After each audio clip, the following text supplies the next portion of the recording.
Hey guys, now my question is use of undeclared identifier, this variable in this switch case. Now don't worry about this code, but here I have declared this variable, but it's showing me that variable is not existing. How we can fix that? To fix that, all we have to do is avoiding declaring here in the case.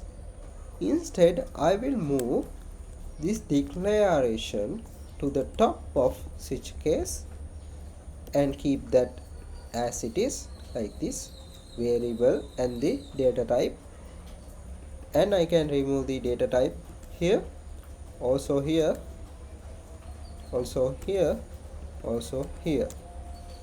Now it should work. I have the assignment here to that variable. Now let's go ahead and see that's working or not. Yeah, that's working.